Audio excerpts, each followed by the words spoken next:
Imediat începem câteva secunde.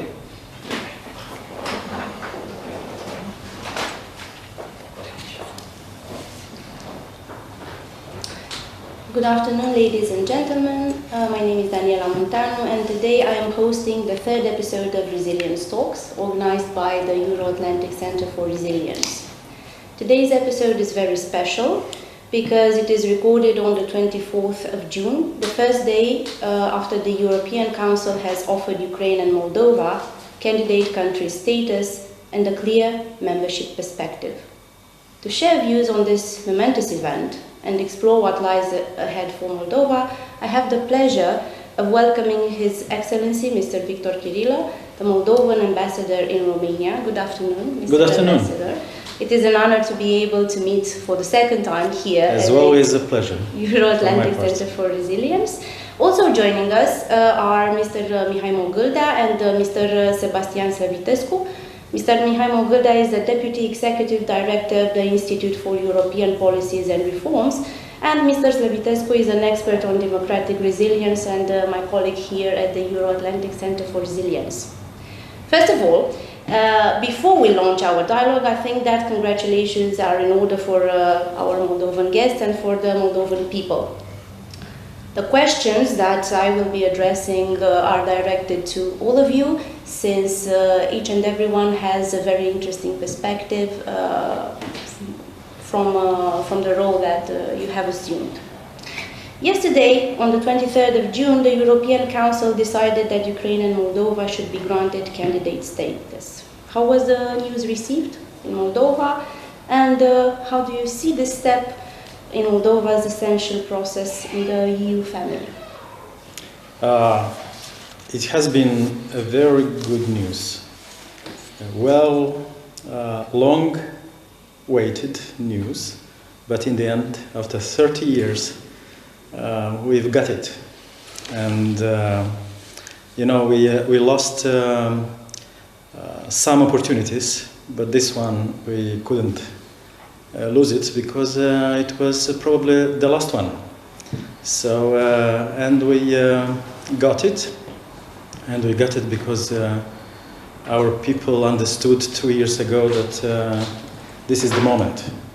And 2 years ago they elected a new president, a pro-European president, well motivated, who loves deeply her country and her people. And 1 year ago, more than 1 year ago, we elected a new government, a new parliament, almost 1 year ago. And now we have a solid government. We have a pro-European government at the level of executive power and legislative power. There is harmony and there is unity. That's why we managed to deal with this terrible crisis, especially with the consequences of this crisis. And also we managed to take advantage of the opportunities this crisis created.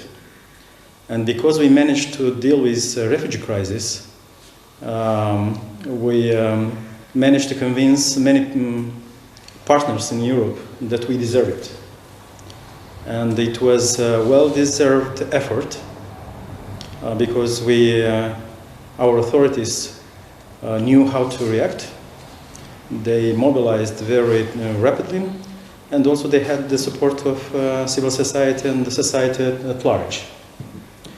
And also we have a very important partner, unconditional partner, which is Romania. And because of Romania, to whom I personally am very grateful, and not only me, but entire society. And I would like here to thank Romania, President Iohannis, the Parliament, the Minister of Foreign Affairs, especially Mr. Aurescu, and many other people working in the diplomacy, who helped us to overcome many obstacles, and especially doubts about Moldova's readiness to join the European Union. I know that at one point it there were some talks about decoupling Moldova from Ukraine.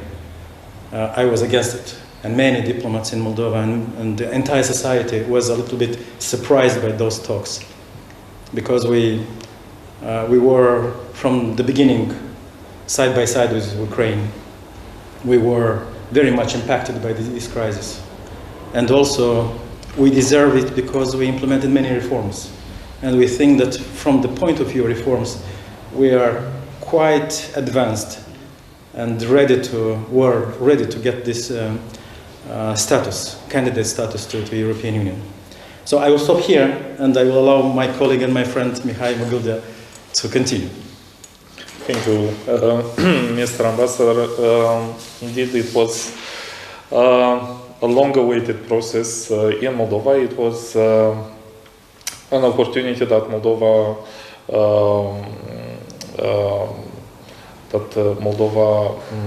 was able to benefit from, and it was a window of opportunity, I think, in which both Ukraine, Moldova, but also the European Union were obliged to think about seriously, also to think in a strategic way about the future of their partnership, of their bilateral and multilateral partnership. I think that what Moldova achieved yesterday could be labeled as maybe the most important event after the independence. Definitely, if Moldova will join the European Union in some years, this moment, along with the signing of the association agreement, would be the crucial ones in the history of Moldova's European integration. Our role as civil society within this process was to assist the Moldovan government, was to in the filling of the questionnaire. We try to help the Moldovan authorities to complete the questionnaire, but also to invest all the needed efforts and resources within this process. We try to come with our alternative data monitoring and expertise on different issues, from justice to anti-corruption policies, functioning of the democratic institutions, electoral law, and so on. I think that we succeeded to mobilize all the needed efforts in order to advance our European integration path and accession path in the last 3 months. The efforts of the Moldovan government, the president, the parliament, in these 3 months were impressive. I think that the meetings that our state officials had with the heads of government and state from different countries in the European Union, with the leadership of the European institutions, were very productive in a sense that we presented our point of view, our vision for Moldova's accession path. We presented our key,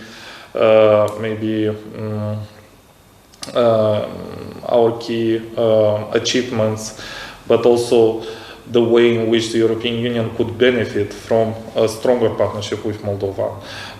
And in the end, the results that Moldova achieved after this countless meetings and interactions with the European diplomats, European heads of state and government, are historical ones. I believe that this generation of new politicians, of new heads of institutions in Moldova now should have a stronger commitment to work in their fields in order to advance the Europeanization process at the level of different policies. I believe that now the Moldovan society has a stronger feeling that one day, in maybe short or medium term, Moldova could become a member of the European Union. After yesterday, the number of people who would support the European integration process in Moldova will probably increase in a consistent way, because I think that before that we had a number of people that were not so optimistic about our chances to join the European Union, and those people weren't supporters of maybe pro-East foreign policy course for Moldova.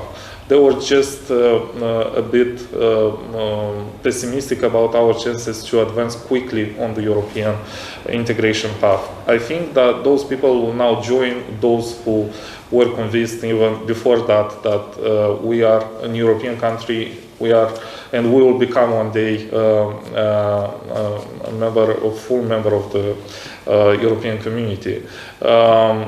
Therefore, now probably it's time to celebrate this achievement, but it's also the time to think about the efforts that we need to invest in the next months, in the next years, in order to start the negotiation process, which is the next strategic objective of the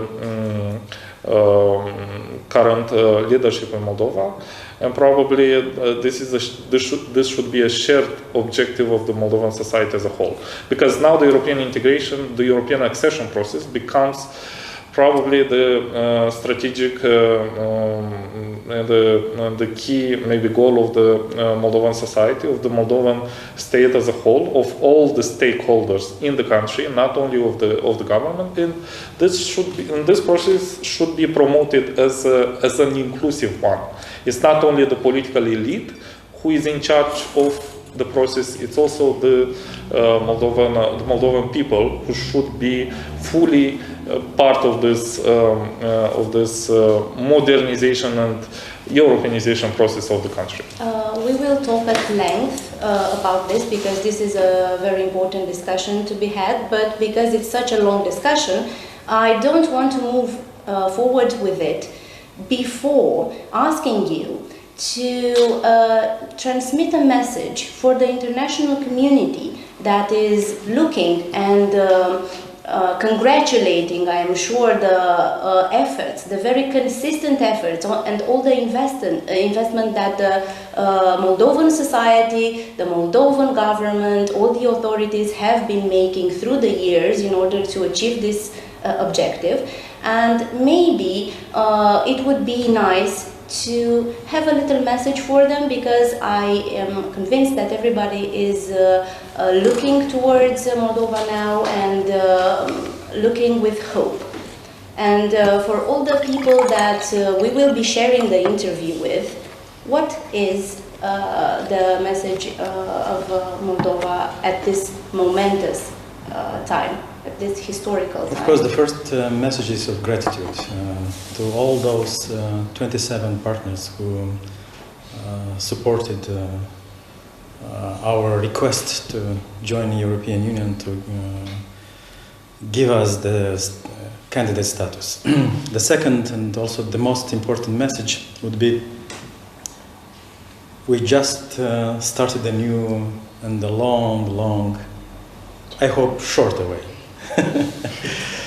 But don't forget about us.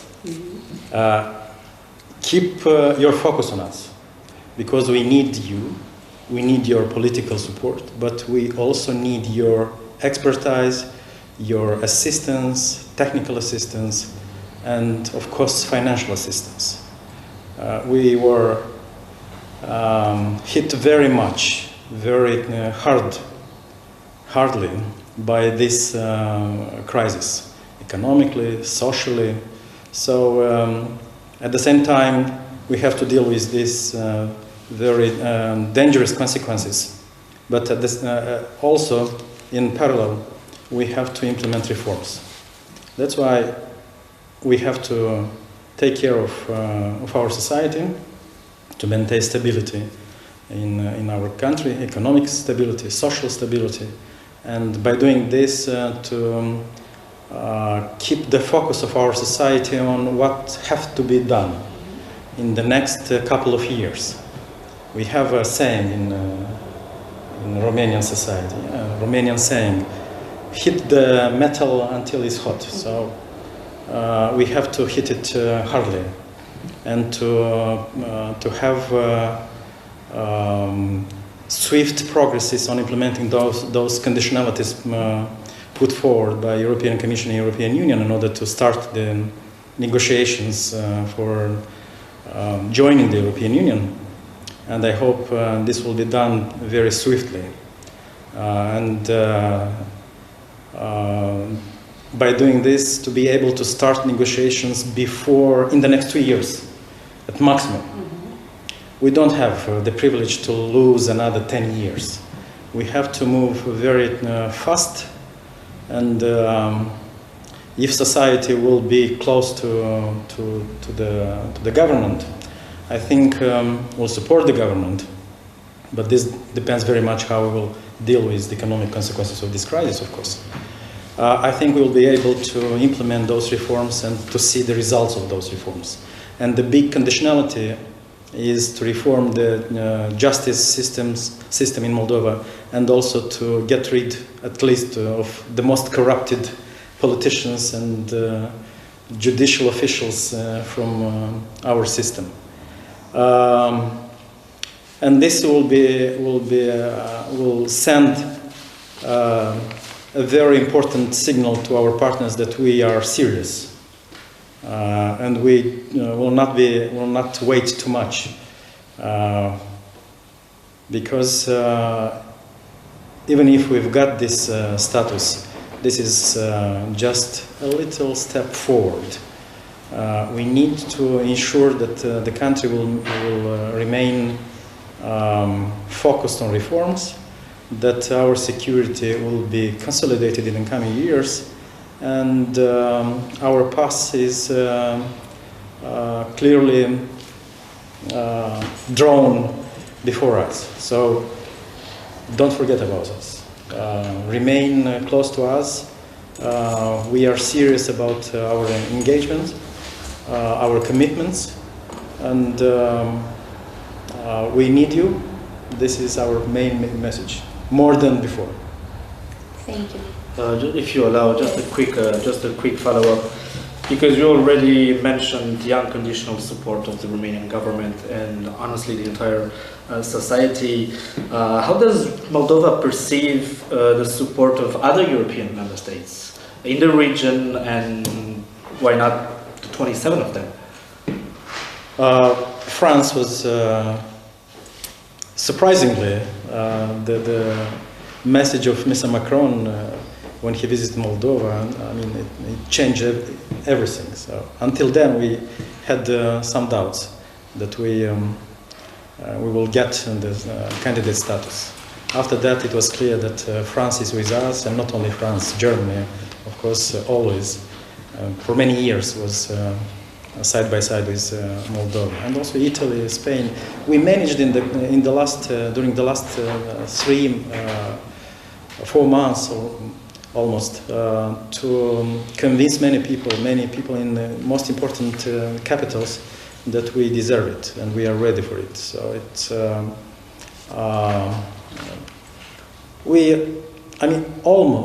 all partners were supporting us. Some of them, after the war, after the beginning of this war, started to give priority to Ukraine for some reasons. We understand why. But in the end, they understood that it's not only about Ukraine. It's about region as a whole. And Moldova is the most fragile country. And if Moldova will not get a very strong message from the EU, it will suffer.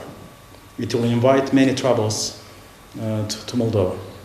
So I hope, and by the way, this message was succeeded to get to our partners because of Romania. Because Romania was always side by side with us. We coordinated very deeply our messages with Romania, and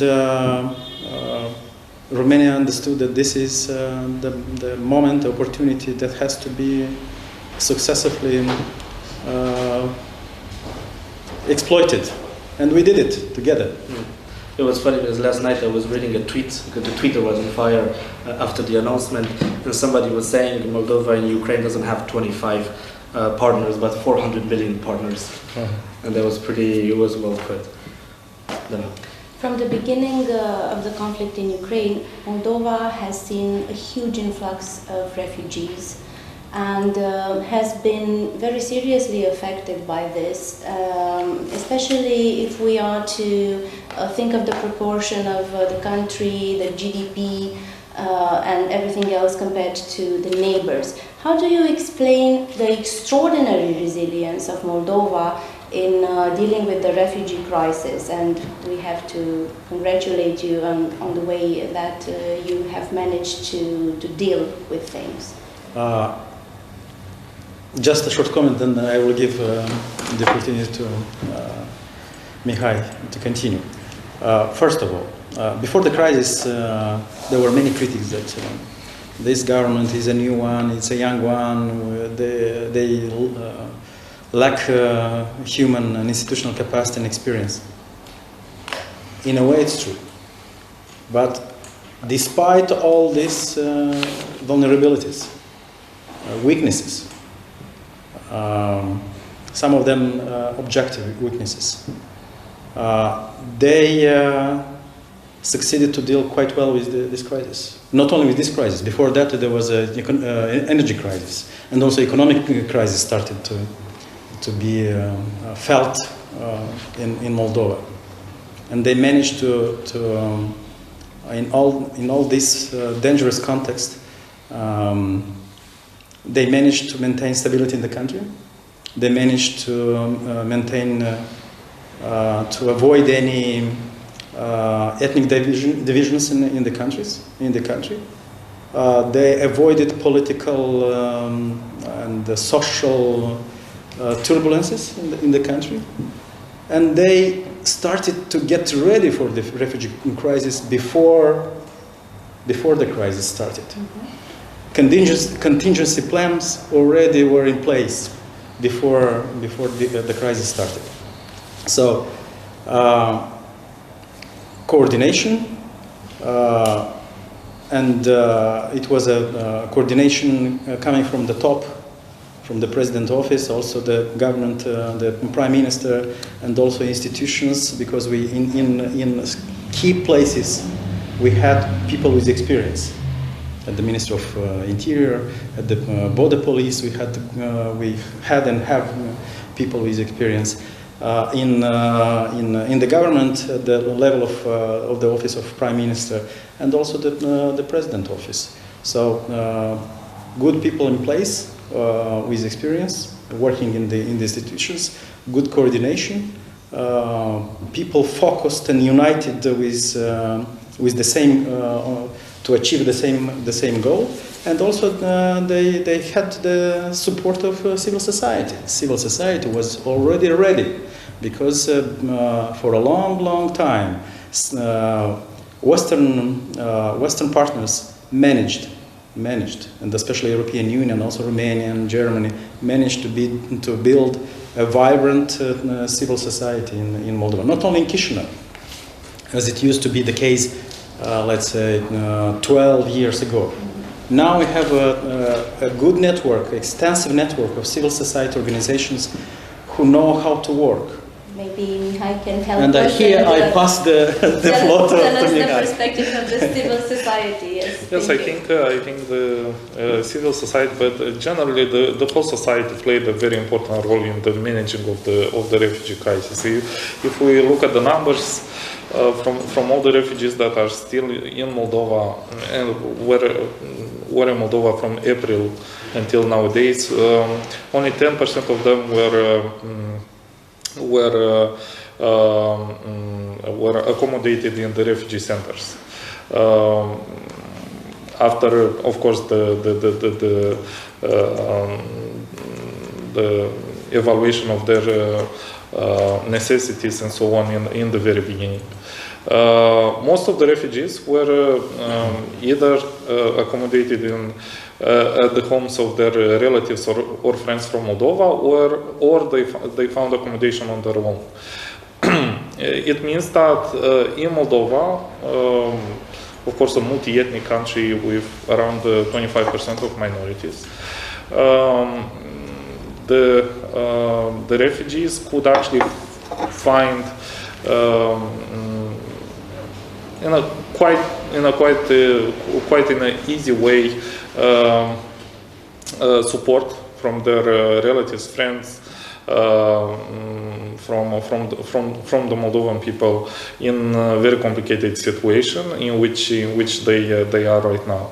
I think this sense of mobilization, this feeling that we as a society can respond together to an issue that doesn't directly maybe affect us as people, or doesn't affect us personally maybe,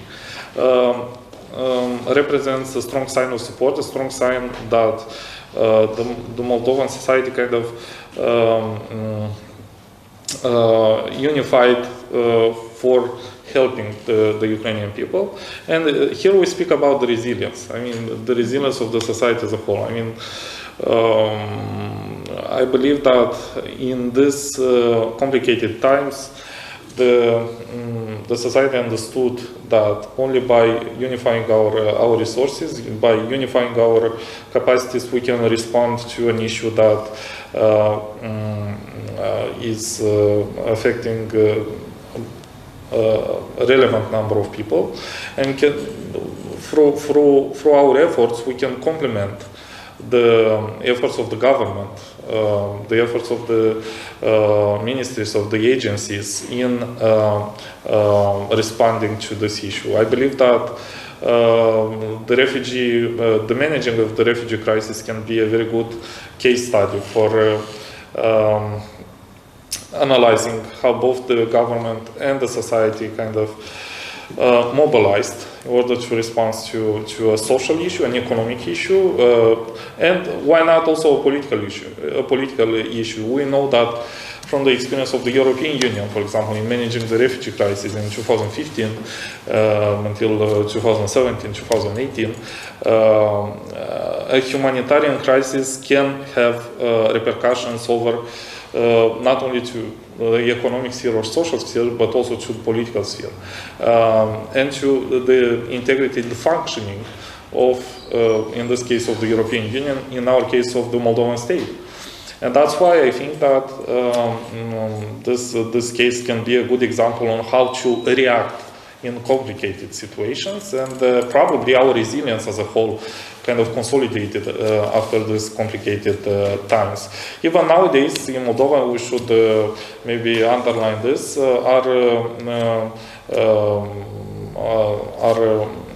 are placed around 88, I think, thousands refugees, from which around 50% are kids. 50, and those kids are integrated in the educational system, are going to schools, and from 1st of September probably some of them will go to universities in Moldova. Also, there is an opportunity for the Ukrainian people to get a job in Moldova, to become part of the working market, and I think that with the support that the host families, the host maybe relatives get for supporting the refugees, with the support that the Ukrainian refugees get from the government, from the United Nations in Moldova, their conditions, their living conditions in Moldova will become better, and their integration in Moldova will become much easier in the next months. We have talked about resilience and the fact that Moldova has already proven to be resilient and a very worthy candidate for the European path. I want to continue the discussion by bringing up the 2020 Strategic Foresight Report launched by the Commission. It is a document that was birthed from the lessons that the European Union learned during the pandemic, and it is the fruit of the fact that the European Union understood that it has to chart a more resilient future for Europe. It is drafted on 4 important chapters: social and economic, geopolitical, green and digital. And I am bringing this up because I want to talk about Moldova's resilience, and I know that your country has already taken important steps on some of these chapters. And let's start with digitalization of the society and of the public administration. And if you could please tell me what initiatives Moldova has already been thinking of. Okay, regarding digitalization, development, digitalization is a priority for this government. It's #1 priority, because digitalization is the future infrastructure of the future economy. It's of the new modern economy. The key infrastructure is digitalization. That's why we created a new. We have the new government has a new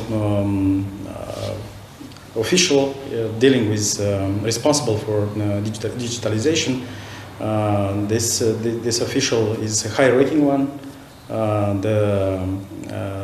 His rank is of Deputy Prime Minister for Digitalization, Mr. Yuri Tsurcan.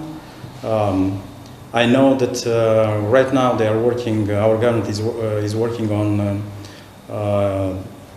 putting on the to devise a national strategy for this digitalization that will cover the period from next year till 2030. I know that we already have made some progresses in the last 12 years. For instance, our government has its cloud platform, unlike, for instance, other countries in the region. We already have some. So far, we already have more than 200 measures, digital measures put in place.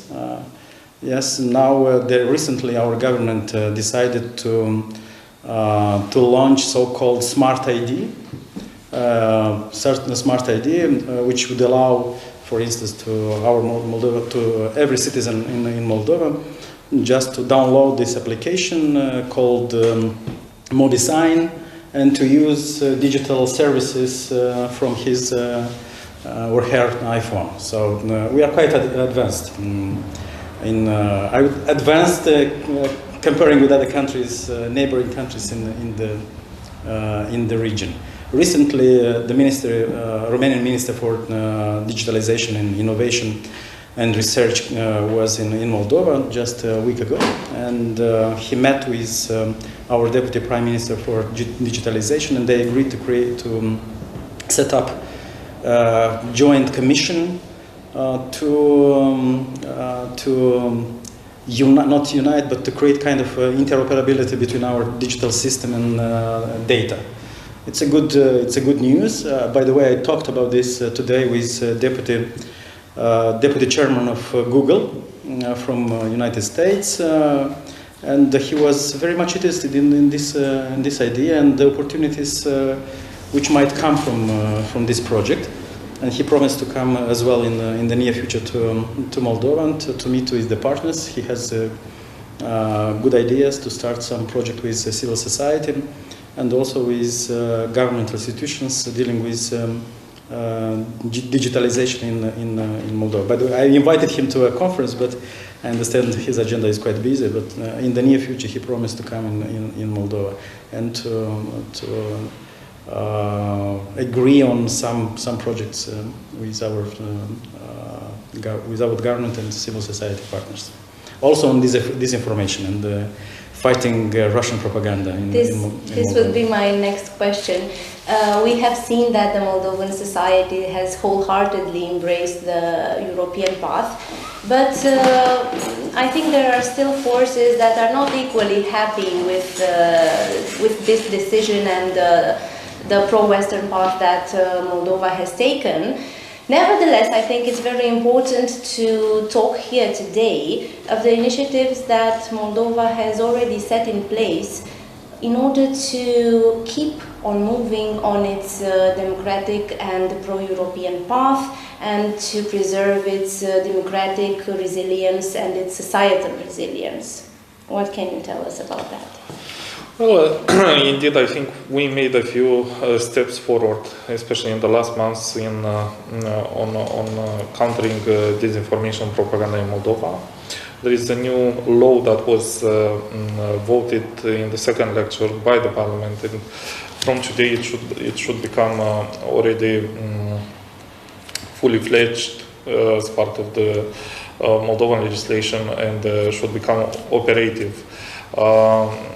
The new law actually provides with new instruments for actively monitoring and apply sanctions by the national authorities in the field of mass media, audiovisual, TV and radio, for the media companies, for mass media that promotes propaganda that basically disinforms more than actually provides correct and transparent information. The new provisions will, I think, strongly consolidate the media space in Moldova, especially in the field of TV and radio, or among the TV and radio providers, by limiting and basically cancelling the right for the TV channels and the radio channels in Moldova to retransmit analytical products from countries like Russia. I think that our media space will become more resilient to external influence, to external benign influence coming from countries that basically want to destabilize the situation internally through the media channels. A second aspect of this law is also related to applying stronger sanctions to the media providers that both before the electoral period and during the electoral period, especially during the electoral period, use instruments of manipulation and disinformation to increase the score, political score, electoral score of some political parties in Moldova, and also to denigrate maybe the image of others. These sanctions could actually lead to the withdrawal of the license for these media providers, which in the end is the right thing to do, because otherwise you cannot control and apply strong monitoring instruments on the media market. I think that our media space was for a long period of time penetrated by different disinformation propaganda instruments, channels, and along this period of 30 years after independence, the political forces in Moldova didn't do enough to build a more resilient media space. Unfortunately, we are now in a very vulnerable situation from this point of view, because in our society there are significant groups of people that were the victims of the disinformation propaganda instruments. We discussed before the event that even now, according to the surveys, we have around 20% of the people who believe that, for example, the war in Ukraine was provoked by the Ukrainians, or another 20% that think that both Ukraine and Russia are responsible for the war in Ukraine. I think that these numbers, of course, should be carefully analyzed by our authorities, and we should be aware of the situation, that aware of the maybe the of this opinions, of this state of mind that exists among the society because of the disinformation propaganda process for 30 years that happened in Moldova, and we should understand how we should react to, how we should maybe inform better our society, how we should cut the link between between the sources of financing for the media channels that promote disinformation propaganda and the information that gets to our people, that gets to those who are the victims of this disinformation propaganda. Of course, another field that is not covered enough, I think, Moldova, is the online media. And I believe that here maybe the support of international partners, maybe the experience of European Union, of NATO, of individual European states in how to counter disinformation among the online media providers could be relevant for Moldova. The most important aspect here is that you can, according to our legislation before this new law was introduced, we didn't have access to the names of the owners of different websites, for example, in Moldova, or media companies that were running their business online. I think that with the new provisions, this aspect will become more transparent, and we will have access. We will know exactly who is behind disinformation campaigns, who is behind websites or media resources that basically are intended to create internal maybe conflicts among the society based on disinformation, based on fake news. And we know very well how this works when you look at the results of some elections, not only in Moldova, but in US, UK, and so on. It's a phenomenon that I think it's still to be fully understood, and especially in countries that are still in a transition process. We are not yet resilient enough maybe to respond strongly and firmly to this important issues. But I believe that we made a step forward, and with the new legislation, with the new policies, with a stronger audiovisual council in Moldova, we can achieve some important results in the next years. We have talked about different pillars of resilience that Moldova has already made important progress on. We know that Moldova's approach towards the European path has started a long time ago with the Eastern Partnership instrument offered by the European Union.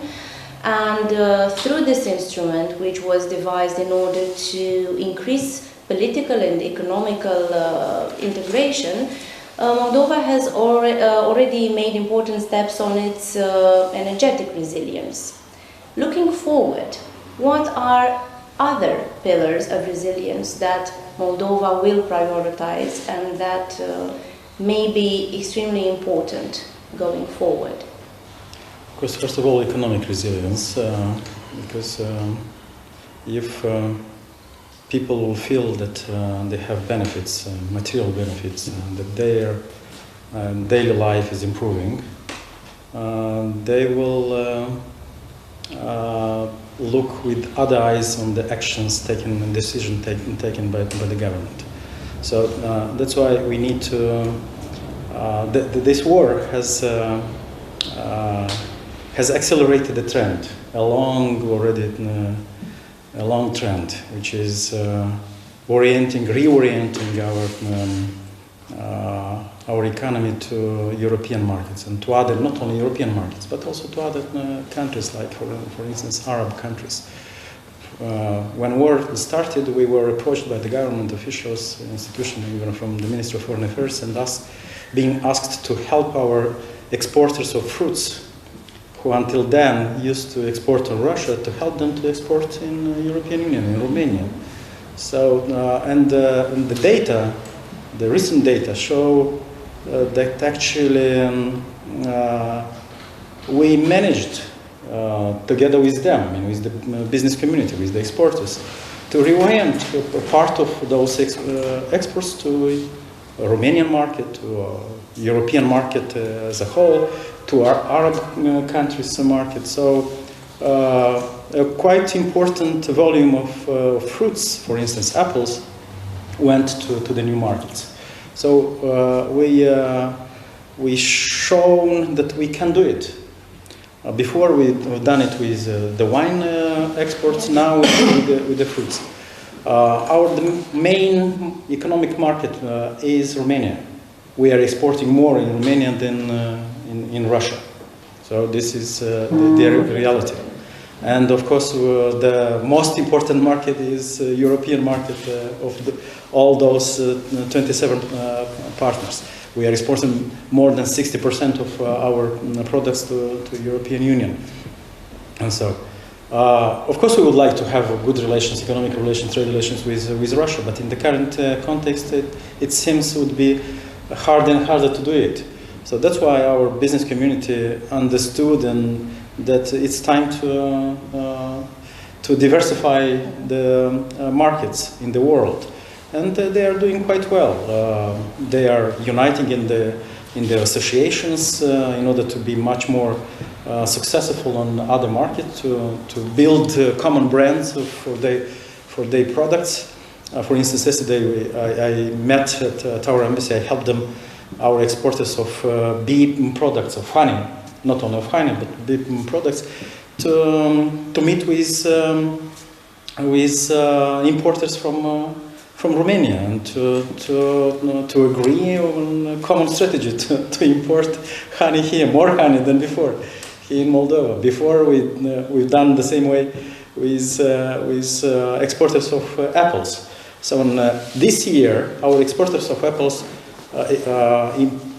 they brought more apples than the entire year of 2021. So in just 3 months, they brought much more than last year, much more apples than last year. So that's good news. That's good news, and I think this context, as I said before, creates new opportunities, and our business community is quite agile, and they know the exporters know how to exploit the opportunities.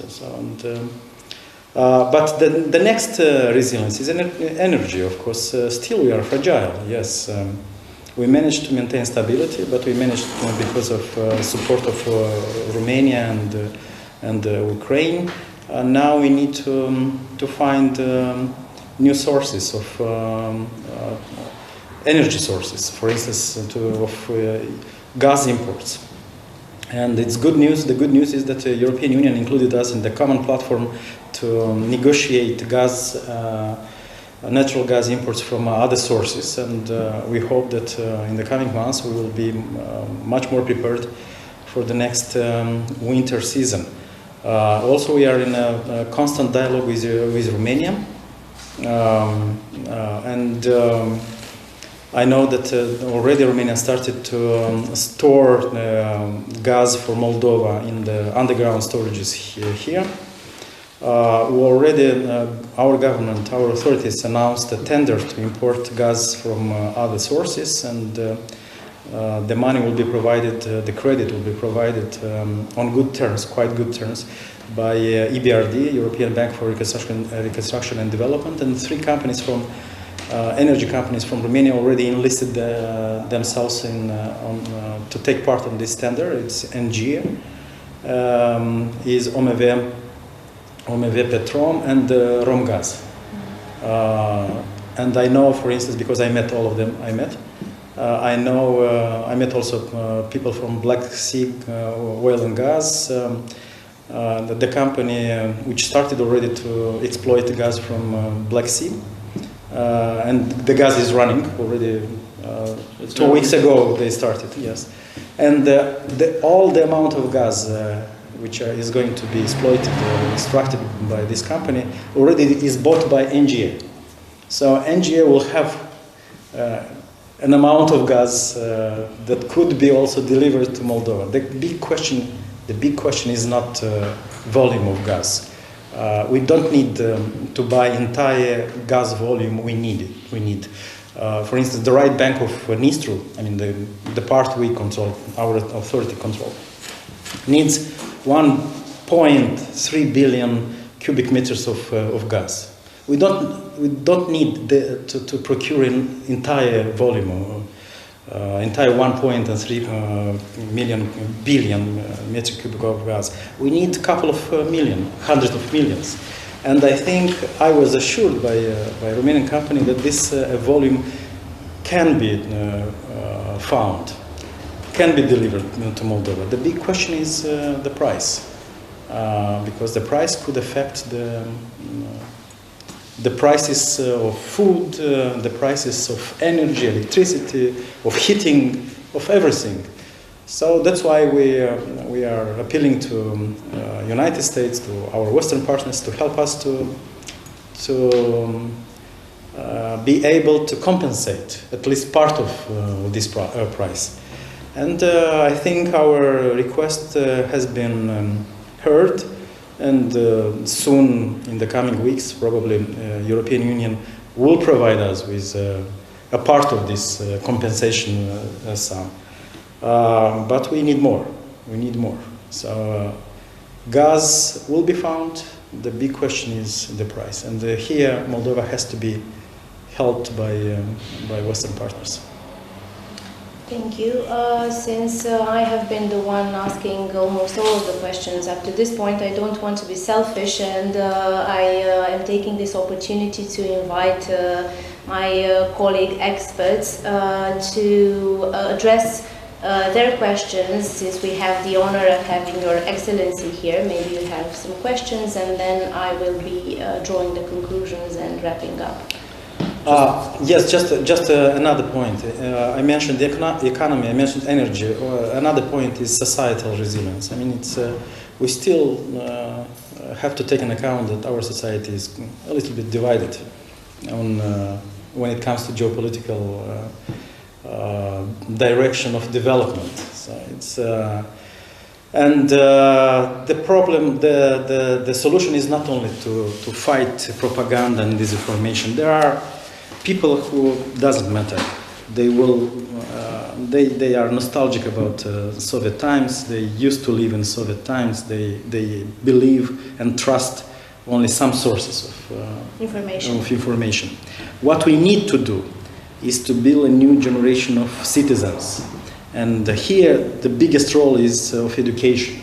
So education would be a solution for raising a new generation of youngsters who will care about their country.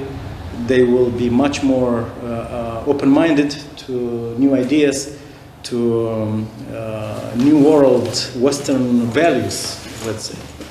And here we have to, and also we need to mingle them. I mean, it's not, now we have Russian-speaking community, Romanian-speaking community, Gagauzien-speaking community, Bulgarian-speaking community. We need to bring them on the same pot, you know. And that's why we need to think how education could bring them together, to interact much more frequently, to bring them out from their islands of thinking, you know. Yes, this would be a real solution for fighting propaganda, for consolidating the society. But of course, this is going to take years. When, for instance, we usually discuss about this pro-Western attitude, pro-Eastern attitude of Gagauzia. You know, it's not about the people; it's about the elite. When the Soviet Union collapsed, we used to have a better dialogue with Gagauzian elite than we have right now. Why? Because at that point, right after the collapse of the Soviet Union, in Gagauzia we used to have people who used to work side by side, shoulder by shoulder with leaders of Romanian leaders in Chișinău. They knew each other. Of course, they had different views, but they knew how to overcome the disagreements. Now we don't have this kind of elite in Gagauzia. That's why the big vulnerabilities, the current vulnerability when it comes to deal with this Gagauzian community is lack of this understanding between political elites. Again, we need to help them to educate a new generation of societal leaders in Gagauzia. Again, it's going to take time. Again, the solution is education. Just a quick question before we wrap it up. As we've seen the enormous effort Moldova and Moldovan authority and even civil society has put in towards the European Union, my question is, what is it so attractive about the European Union? What does it make it so attractive? Mihai. Well, I think first of all is the idea that people live in a sustainable and maybe they have better living standards than the ones that we have in Moldova nowadays. In the end, it's about the well-being of the Europeans, I guess. Of course, the average salaries, revenues that the European citizens get are much higher than the ones in Moldova. With this well-being comes in hand also the opportunities that the people in Europe have in comparison with the ones we have in Moldova. We speak here about access to education, access to health services, access to access maybe to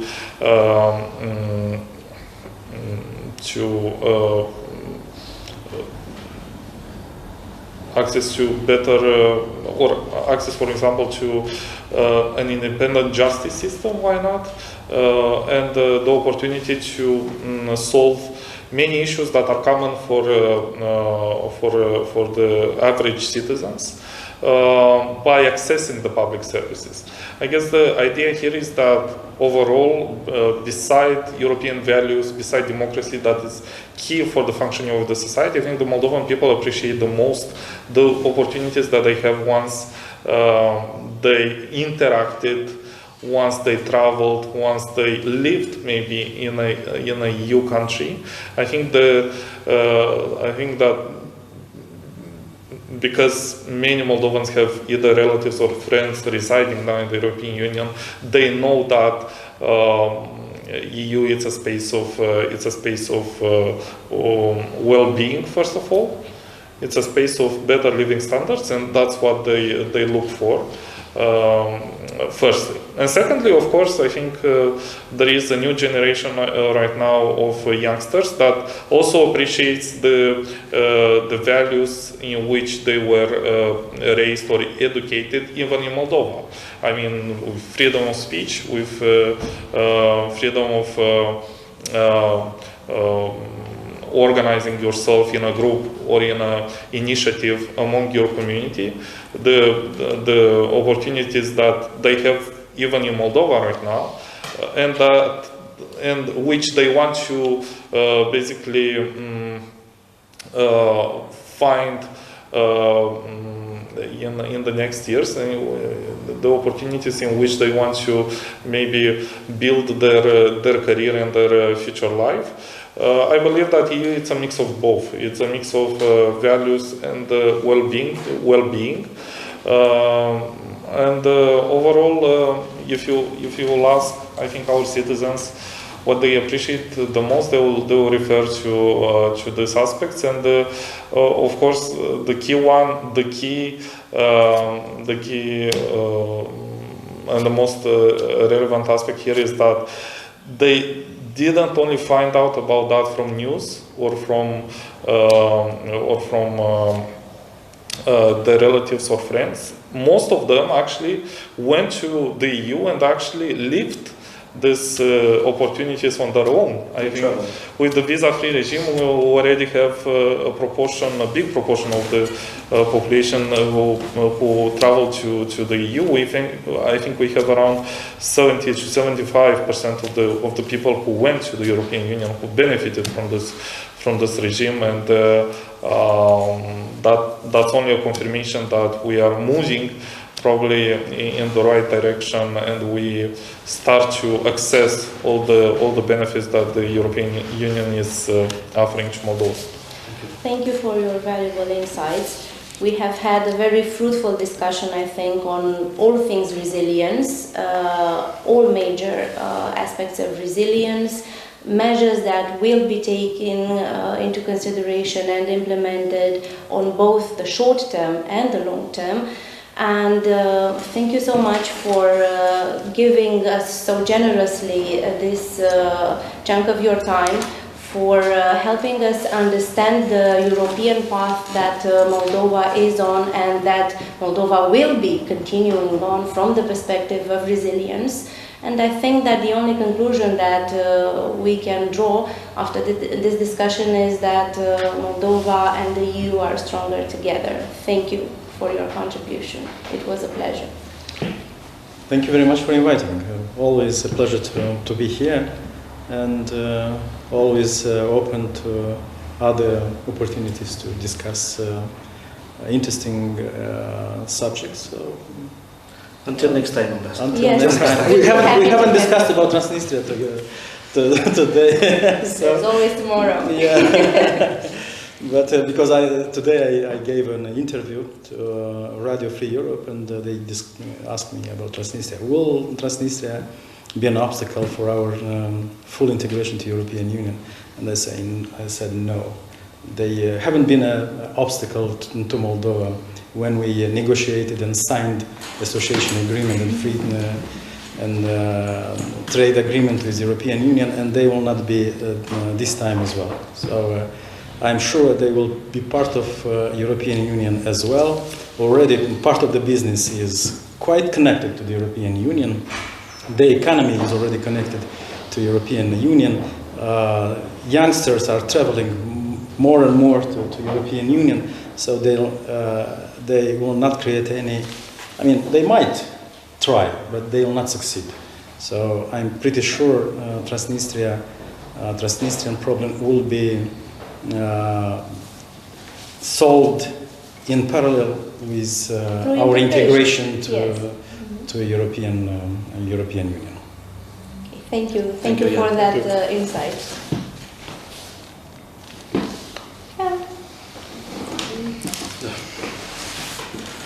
Thank you so much. Moldova is coming home in Europe.